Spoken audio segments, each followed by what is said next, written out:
Peace, love, and life, family. It's your girl, Morgan Renee Myers, tuning in with you all for another episode of The Exchange. I have some wonderful ladies here with me today, some authors that I'm highlighting, and I want to let them introduce themselves. So you go first. Where you from? I am Venita Durice. I am from Buffalo, New York. Hey, New York. Hey. What's going on, everyone? I am Leslie Wright, and I'm from Landover, Maryland. Okay, Landover, Maryland. So so I'm from North Carolina. So we got New York in the house, we got Maryland in the house. Welcome, ladies. Thankful to have you all on my show today. So these beautiful women, they are authors, and I'm just so excited to be in another room with authors and being able to hear their stories. So if you could, Leslie, can you first tell us, you're having a VIP day for some authors. Can you explain to us what that is and why it's important to have? Yes, well, first and foremost, thank you for having us on your show. No problem. And Author VIP Day, my goodness, where did the idea come from? Yeah. So I was working with my business coach, and I absolutely love working with authors. I'm an author myself, and I said, you know, we do a lot of conferences and events, but I don't see a whole lot that's like exclusively for authors to get together throughout the year. We kind of have to bump into one another. Yeah. And so I said, you know what, I want to do an all-call for authors that are interested in getting some coaching and some insight into what it means to be an author, make money as an author, and network, and do some PR as an author. Okay, so, that's important. Yeah, so I put this package together, and I didn't know if anybody would subscribe or be interested, but I said, you know what, God, like, take me on the journey of putting this together.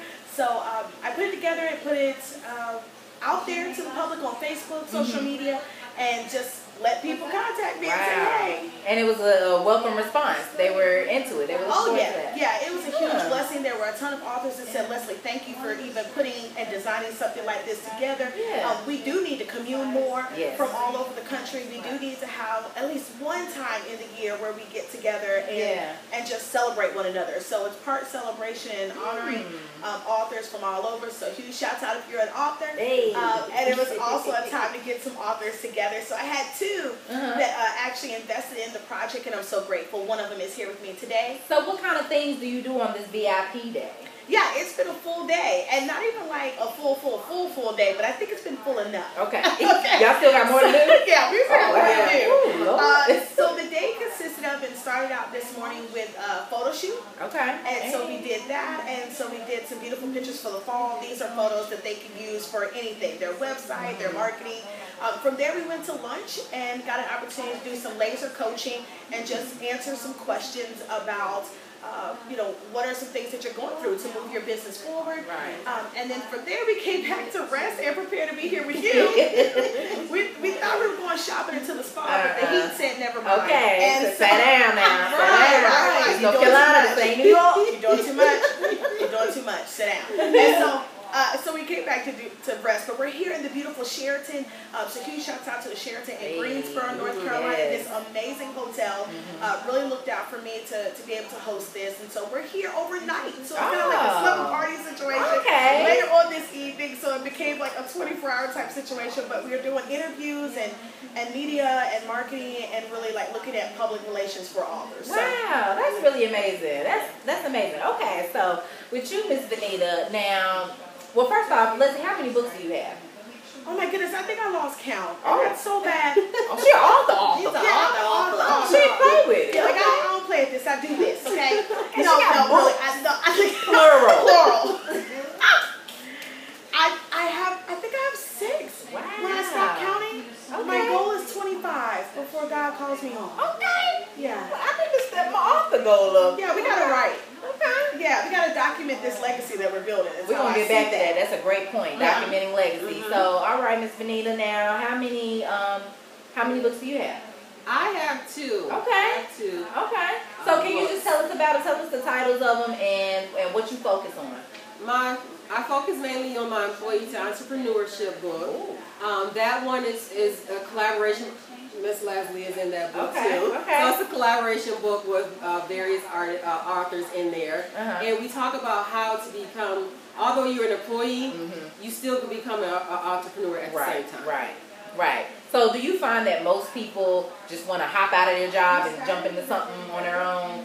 Is that kind of stuff you do find that? Like, people just so sick and tired of their jobs that they just want to say, okay, maybe just stop what I'm doing and start my own business. But that is the worst mistake. Is a huge mistake.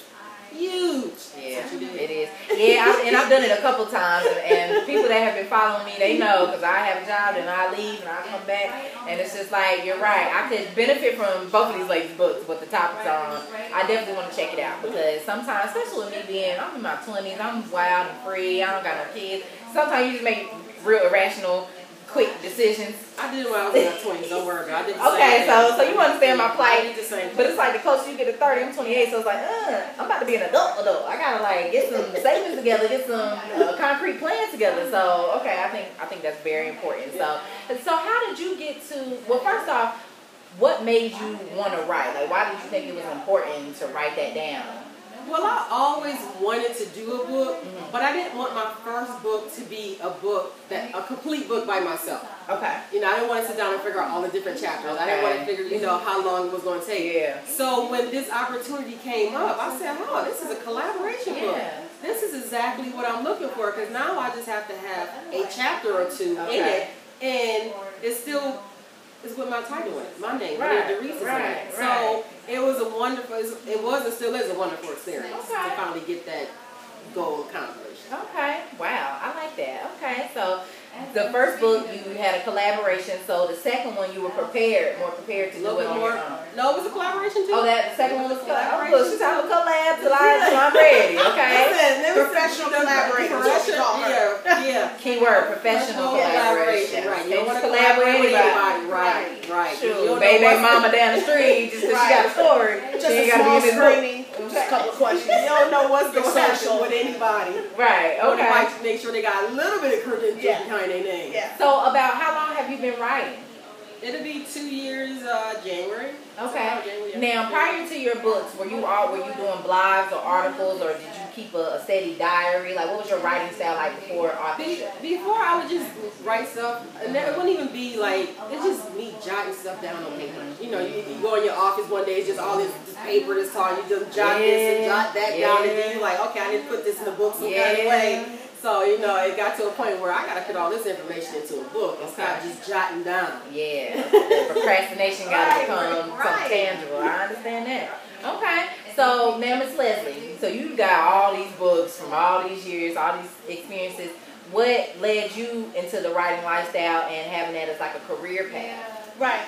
When I first started, I've been writing for 11 years, but my first writings were just journal entries and diaries. Okay. I used to write to myself and heal myself and move myself through things. And so my first writings were in a cute little pink diary that my mother gave me, and it had a key and a locket. And I remember just kind of telling stories and starting there. And then I came out with my first book. It was a solo project, and I self-produced it. Okay. And I was really proud of myself being a self-publisher. My first book out the gate did really well, and it was just walking people through the journey of being an event planner. That's where I got my start. And I wanted event coordinators to start with a power start like I did. I wanted them to have some type of guide. And then from there, though, I didn't like the back office of being a self-producing writer and, and the publisher and the editor. I said, forget this, never again. And so I love writing, but self-publishing was not for me. And so the next few books, I said, you know what, I think I want an editor. And so my girlfriend edited my very first book, and I thank God for her. We were close friends in college, and so she did that.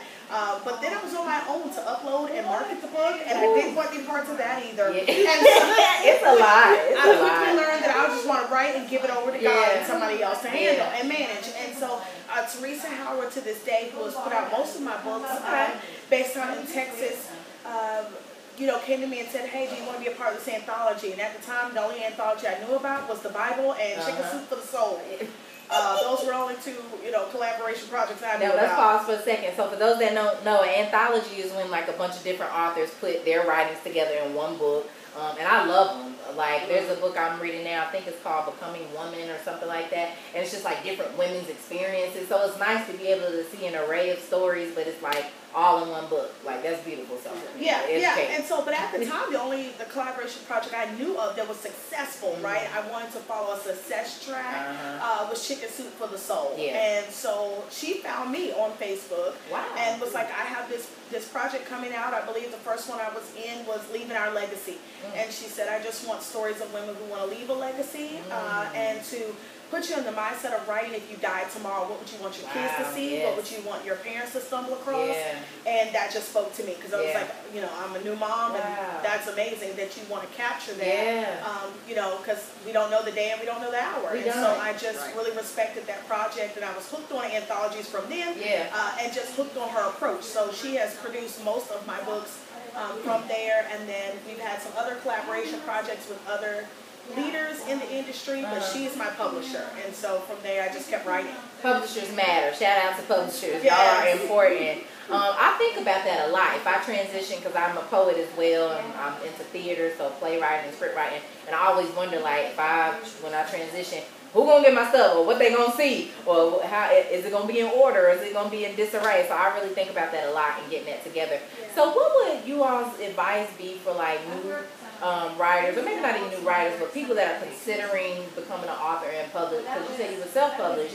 I myself had a thought in the space I was in. I just acted on it, and I had some friends that helped me print it out. Another friend that saw it and was like, oh, we should upgrade this a little bit and get you on Amazon so like it looks professional. And it was just a spiritual move. I didn't really do a lot of deep digging like I should have. And now I'm trying to relaunch it. I'm having to go back and see what were the proper steps. So for somebody that might have been in my situation, or they've been writing, it's like, well, now I think I'm ready. What would be some of the first steps they should take to publishing a book? Don't procrastinate. Well, don't procrastinate for the simple fact that part. Because what tends to happen is that we get so stuck on the idea of writing the book and putting the book together, but we don't do the other parts of the book, like getting it published, getting it edited. It's just sitting on our table. Collecting dust, and then you sit there and look at it every day and you're like, oh, I gotta finish this, I gotta finish this. So I would say just get started immediately. Set some mile goals on when you want to have it complete, or have what chapters complete, so that you will stay consistent and you will be on the path to when you want to have that book out. And have a deadline for when you want that book out. Right. Okay, that's important. Goals, because when you can set a goal and you can reach it, it's a little easier to attain instead of lollygagging. Y'all telling my story. It's a lot of people though. It's a lot of people. If you don't see it in front of you, or at least put a target date on it, it's not going to happen. That's true. It's just, and if you don't write it down and you just keep it in your mind, it's just means it's just going to stay in your mind because you're not doing anything. Now, what's the process? Okay, so we don't procrastinate when getting together. Are you all moms or wives, or have other lives outside of writing? Yeah, I am a single mom. I am an event planner and a public speaker, and so I have clients, and then I'm a business consultant, and so author is just, and I do Mary Kay. Wow. That's why I said you about to say that. Don't let me forget any of the jobs, okay? I'm like 13.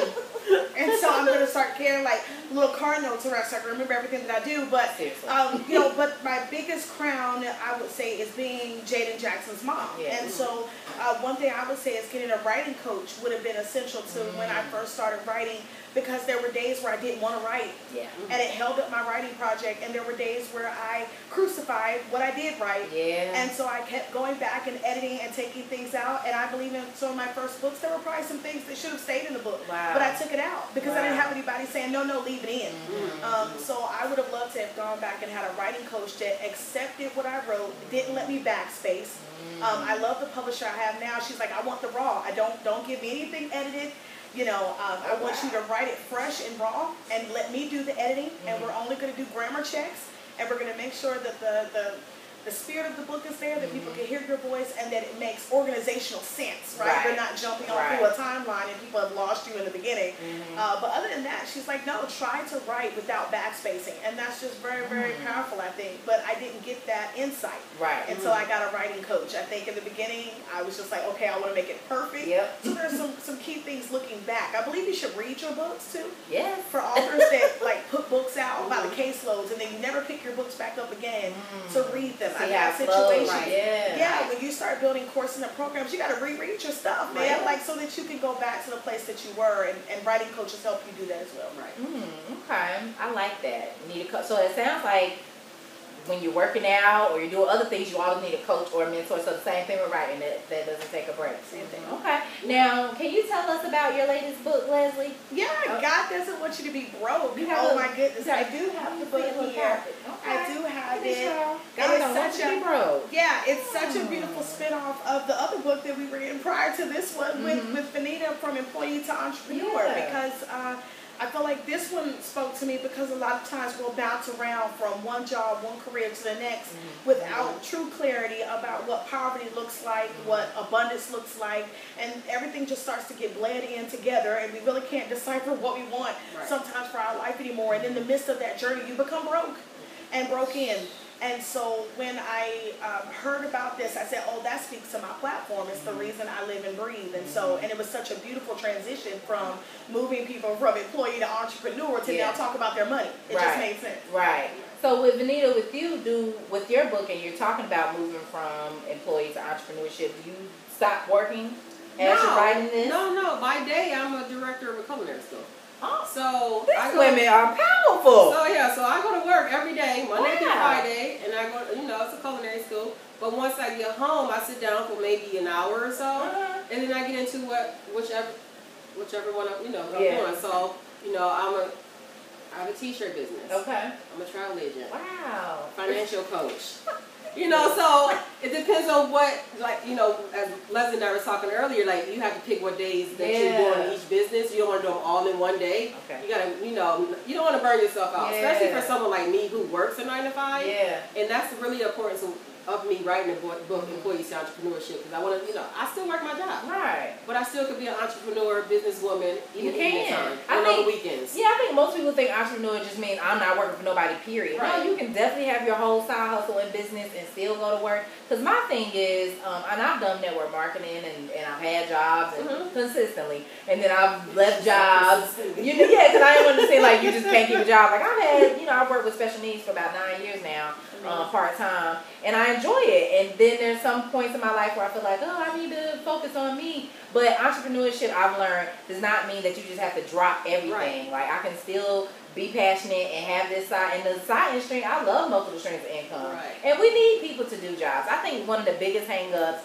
especially when I was first getting into network marketing, sometimes, I love what I was learning, but some people would take it too far and just, berate people when they're trying to expose to people. I'm like, no, we need people to work. When we go out to the bar, when we go to the, the registers, when we shopping and stuff, we need people like that. So that's important. Okay, Venita, so I need your intake, and you too, Leslie. Y'all, you both talk about finances. You talk about transitioning from types of work. So what would be a great time to start speaking on finances in our home, especially with our youth? How do you bring that up, and what's a good age range for the children to learn about? Honestly, when that child can play on that iPad. Oh, that's 2 years old. When he can play on that iPad, he or she know what they're doing on that iPad. Yeah. He or she can learn how to add 2 and 2 is 4. Okay. Well, So, when you, for me, I think, especially in our community, we don't sit down with our child and say, okay, this is our finances for the month, and this is how much mommy and daddy have in the bank that we pay this. And I think it should start from at an early age. Yeah. I would probably say about 7. Okay. To be truthfully speaking, but still at that iPad, we can start. You can counting start. at least. Right. Yeah. But I would say about 7 because a lot of kids they think you don't have kids, right? No, not yet. She has a son. That's an ATM machine. A lot of kids think nowadays their parents are the ATM machine. They do. Okay, and that ATM machine, that parent needs to show their child, okay, this is what I do. They need to know how much you make a month. They need to know how much you make a year. It's my business. I pay bills. You said child's play. No, they need to know that so they'll know as they grow up. Okay, my mom and we sat down at the computer. When I was younger, my mom would take a notebook. She'd write down all the bills down, and I still do it to this day. Wow. Write down all the bills for the month, and she'll add them up, and that's her total. And she still do it today too. Wow. With a notebook. So I would get a note. I still do it, even though I got a spreadsheet too. But in my mind, I still have to see it. Write it out. I got to write it out so I can see the total. But that's something I learned from my mom. Is doing the bills that way. So as soon as they came in the mail, open it up, write it down. Came in the mail, open up, write it down. So you will get your total, and you're not just paying your bills without even knowing what your total bill amount is. Yes. So I've heard that you're supposed to know like how much you have coming in a month, and especially the business owner. If you don't know what you're spending per month, they say you're not really in business. You're not in business, and if you're using your personal account for your business account, you're definitely not in business. Those need to be two separate accounts. Your personal, and you need a business account because you do not want your business money coming out your personal money. That's true. They speaking of my soul. Look, I didn't even have to interview them. Lord sending people my way trying to check me. Get delivered through your own interview. Right, get delivered. That's a good interview. Look, that's a book. Delivered through your own interview. I might have to write it. That's a book. They are really speaking to me. But that's what I appreciate too. Because I feel like y'all grown. Like I'm easing my way into like really learning adulthood. Because like you said, certain things just are not taught as a family. You don't know what you don't know. So I really appreciate being around, especially women in the community that are doing something they motivated. Like, how do y'all do everything? Y'all have multiple jobs and positions, and you still find a way to write. Like, just my goodness, it's just You have to have one. You have to have yourself a schedule. You have to have everything in the planner or a calendar. So every morning you get up, you'll see what you got to do. Or you see what's scheduled. Like if I don't have a calendar, like if you tell me right now, two Thursdays from now, we gonna meet at 4 o'clock. If I didn't write it down, we're not gonna meet. You're gonna be there. I'm not gonna be there. Right. And to add to that too, I think you have to keep your why in front of you. You know, people ask me often, how in the world do you find, and it's a true question, how do you find the energy, the time, and still be happy-go-lucky and do all the things that you do, what about your rough days? And I think as entrepreneurs, we do have our rough days, but we've learned how to be resilient and to move through them. But our why is what keeps us going. I started teaching my son about entrepreneurship at 5. I told him that he would not go to school and apply for a job as long as I had anything to do with it. That he will take over his mother's businesses and that he will learn them. And so he's learning each of the businesses. He comes with me to set up events. He is learning floor plans at 9. He greets my vendors. He knows what it means to walk around and address everyone and make sure they're okay. He gives out water and he works the door. Like he should. And people are just like, man, like you really got him in check. And oh my goodness, it's not about having him in check. It's about showing him what is possible. Exactly. That on the day where they reject him with his first job application, he doesn't come home down, out, and depressed, and what broke. Okay, there's time for that. Because he's greater than any application he'll ever fill out. And the money that he can make on, with his own brain, with his own use of his own hands, taking over his mother's businesses.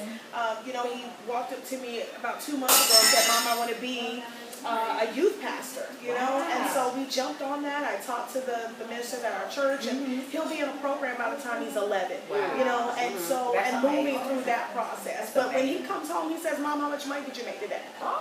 He checks me. That's a conversation with your child. I think that's so beautiful because I work in the public school system. I didn't really like it, but I love kids, so I'm around them all the time. And sometimes I notice you can tell like which parents are really imparting in their children and what they're learning from them at home. You can tell which ones aren't really getting the attention. And I think it's important that he's even able to communicate like that. Because sometimes these kids they know all the songs and the dances, but they can't open their mouth when you ask them certain questions about themselves. Exactly. So it's not only training him, but it's helping his mindset get geared toward income. And then he'll be a great influence to his friends, especially when he get in high school. That's amazing. That's important. You talk about entrepreneurship now. Just like Leslie was saying on the why, and it's it took me a long time to figure that out because I have no kids. Okay.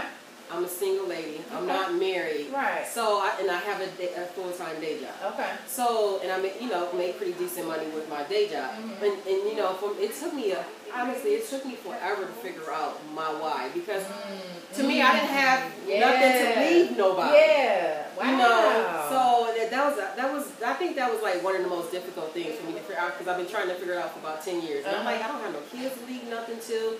My mother, my brother, all of them, but it's like, okay, why am I doing this, So you figured it out? Yeah, I figured it out. Okay. Yeah, I figured it out. Oh, she's definitely not sitting on this couch and don't know her why. Okay, well, I don't have that.